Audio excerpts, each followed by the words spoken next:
গাধার পিঠে চড়ে ঘুরে দাঁড়াতে চাইছে পাকিস্তান। হু হু করে চতুষ্পদের সংখ্যা বৃদ্ধিতে জল্পনা। পাকিস্তানে হু হু করে বাড়ছে গাধার সংখ্যা। সরকারি পরিসংখ্যান অনুযায়ী এক বছরে ভারতের পড়শি দেশে গাধার সংখ্যা বেড়েছে 1 লাখ। বর্তমানে সে দেশে গাধার সংখ্যা 59 লাখ। বিগত কয়েক বছর ধরে পাকিস্তান গাধা পালনের ব্যাপারে বিশেষভাবে তৎপর হয়ে উঠেছে। পরিসংখ্যান বলছে 2019 থেকে 2020 সালে পাকিস্তানে গাধার সংখ্যা ছিল 55 লাখ। তারপর থেকে প্রতি বছরই লাখ খানেক করে গাধা বৃদ্ধি পাচ্ছে। গত 4 বছরে তো 4 লাখ গাধার সংখ্যা বেড়েছে ভারতের পড়শি দেশে। কিন্তু কেন পাকিস্তান গাধার সংখ্যা বৃদ্ধির উপর জোর দিল? সেই প্রসঙ্গে আসার আগে জেনে নেওয়া যাক যে সেই দেশের বর্তমান আর্থিক অবস্থার বিষয়। আর্থিকভাবে ধুঁকতে থাকা পাকিস্তান কতটা ঘুরে দাঁড়ালো? বিগত কয়েক বছর ধরে আর্থিক সংকটে ভুগছে পাকিস্তান। নতুন সরকার গঠনের পরেও ছবিটা কিন্তু তেমন বদলায়নি। মানুষ খেতে পাচ্ছেন না, নিত্য প্রয়োজনীয় জিনিসের দাম ভীষণ আকাশ ছোঁয়া। শাহবাজ শরীফের মাথার উপরে ঝুলছে বিপুল পরিমাণে ঋণের বোঝা।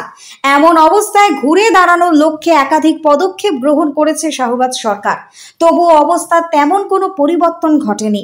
কৃষি ক্ষেত্র ছাড়া বাকি ক্ষেত্রে তেমন উন্নতি করতে পারেনি ভারতের পড়শি। মঙ্গলবার পাকিস্তানের অর্থমন্ত্রী মোহাম্মদ ঔরঙ্গজেব 2023 থেকে 24 সালের অর্থনৈতিক সমীক্ষা প্রকাশ করেছেন। সমীক্ষা অনুযায়ী 2023-24 অর্থবর্ষের জন্য পাক সরকার দেশের আর্থিক বৃদ্ধি নিয়ে যে লক্ষ্যমাত্রা স্থির করেছিল তা ছুঁতে ব্যর্থ হয়েছে। পাক সরকার চেয়েছিল গত অর্থ বছরে তাদের জিডিপি বৃদ্ধি হোক 3.5%, কিন্তু দেখা যাচ্ছে সেই লক্ষ্যমাত্রায় পৌঁছতে পারেনি পাকিস্তান। 2023 থেকে 24 অর্থবর্ষে পাকিস্তানের জিডিপি বৃদ্ধির হার 2.38%। কৃষি ক্ষেত্র ছাড়া মোটামুটি বাকি সমস্ত ক্ষেত্রে বৃদ্ধির হার লক্ষ্যমাত্রার নিচে। পরিসংখ্যান অনুযায়ী শিল্প ক্ষেত্রে লক্ষ্যমাত্রা নেওয়া হয়েছিল 3.4% বৃদ্ধির। সেখানে এক বছরে পাকিস্তান শিল্প ক্ষেত্রে বৃদ্ধি করেছে মাত্র 1.21%। পরিষেবা খাতে আর্থিক বৃদ্ধি পেয়েছে 1.21%। তবে কৃষি খাতে গত 19 বছরে রেকর্ড করেছে পাকিস্তান। এই খাতে আর্থিক বৃদ্ধি পেয়েছে 6.25%। পাক অর্থমন্ত্রীর কথায় দেশের অর্থনৈতিক বৃদ্ধির মূল চালকই কৃষি। দেশের রাজস্ব ঘাটতি গত বছরের মতোই, সেবারও ঘাটতির হার ছিল 3.7%। বাণিজ্য ঘাটতি রয়ে গিয়েছে 4.2%। অর্থনীতিবিদদের মতে যা পাকিস্তানের আর্থিক অবস্থার জন্য বেশ সতর্কতামূলক। 2022 সালে আর্থিক সংকটের মুখোমুখি হয় পাকিস্তান। গত 2 বছর ধরে মূল্য বৃদ্ধির জন্য নাজেহাল অবস্থা পাক নাগরিকদের। খাবার নিয়ে সে দেশের মানুষকে প্রকাশ্য রাস্তায় মারপিট পর্যন্ত করতে দেখা গিয়েছে একাধিকবার। নিত্য প্রয়োজনীয় জিনিসের দাম কমার নাম নেই পাকিস্তানে। ক্রমাগত দ্রব্যমূল্য বৃদ্ধিতে নাভিশ্বাস উঠছে পাকিস্তানের আম জনতার। 2023 সালে মূল্য বৃদ্ধির হার পৌঁছেছিল 38%। আর্থিক সংকট সামাল দিতে টালমাটাল অবস্থা হয়েছিল তাদের। আর্থিক সংকট থেকে মুক্তি পেতে গাধার পালন বৃদ্ধি করেছে মূলত পাকিস্তান। সেই সমস্ত গাধা বিদেশে মূলত চীনে রপ্তানি করে আর্থিক লাভের আশা করছে শাহবাজ সরকার। চীনের সঙ্গে পাকিস্তানের সখ্যতা বহু পুরনো। সেই বন্ধুত্বকে কাজে লাগিয়ে ঘুরে দাঁড়ানোর চেষ্টায় রয়েছে পাকিস্তান। কিন্তু কেন চীনে গাধা রপ্তানি করতে চায় কেন পাকিস্তান? প্রধানত মালবাহক হিসেবে এই প্রাণীর ব্যবহার রয়েছে গোটা বিশ্বে, কিন্তু এই গাধাই বিশ্ব বাণিজ্য বাজারে অন্যতম চর্চিত বিষয়। গাধা নিয়ে চীন এবং আফ্রিকার দেশগুলির মধ্যে দড়ি টানাটানি চলছে রীতিমতো। এমন অবস্থায় নিজের বন্ধুকে গাধা পাঠিয়ে সাহায্য করতে চায় পাকিস্তান। চীনের কাছে গাধা কেন এত অপরিহার্য? চীনা বাজারে ইজিয়াও নামে এক ওষুধের চাহিদা ভীষণ তুঙ্গে। সেই ওষুধ তৈরি করতে মূলত প্রয়োজন গাধার চামড়ার। সেই চামড়া সংগ্রহ করতে বিগত কয়েক বছরে বেড়েছে গাধা হত্যার ঘটনা। শুধু তাই নয়, চোরা চালানকারীদের নজরেও রয়েছে গাধা। ইজিয়াও নিয়ে আলোচনা এখন সংবাদ মাধ্যমে শিরোনাম দখল করলেও চীনে এই ওষুধের ব্যবহার বহু পুরনো। 1644 সাল থেকে এই ওষুধের ব্যবহার হয়ে আসছে ভারতের পড়শি দেশে।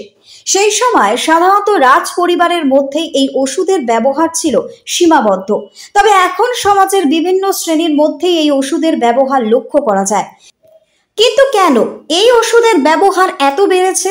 চীনাদের বিশ্বাস এই ওষুধ রক্ত পরিশ্রুত করে এবং রোগ প্রতিরোধের ক্ষমতাকে বৃদ্ধি করে।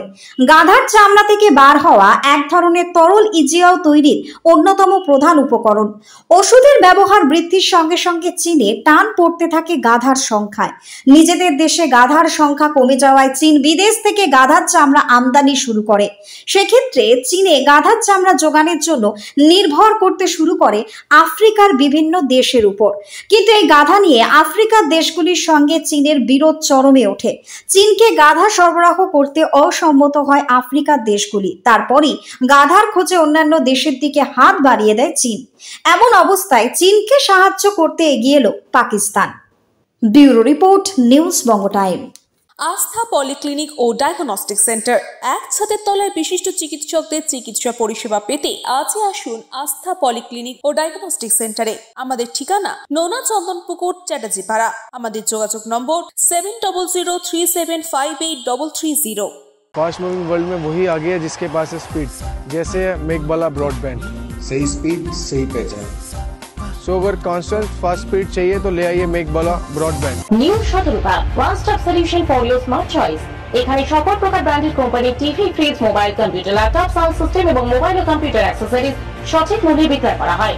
প্রতিটি কেনাকাটায় আকর্ষণীয় ছাড় এবং নিশ্চিত উপহার। ঠিকানা ইন্দ্রলোক, সোদপুর, কলকাতা 110 এবং মুরাগাছা, সোদপুর, কলকাতা 111।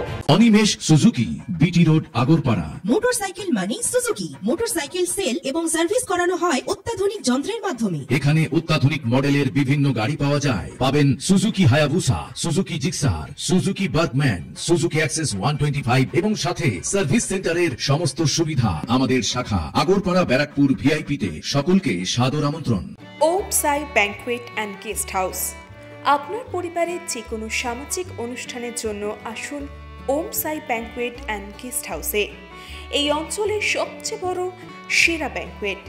সিজন টাইমের ভিড় এড়াতে এখনই বুকিং করুন। আমাদের ঠিকানা ডাক্তার গোপাল চ্যাটার্জি রোড, সোদপুর, গির্জা। আমাদের যোগাযোগ নম্বর 9051714263।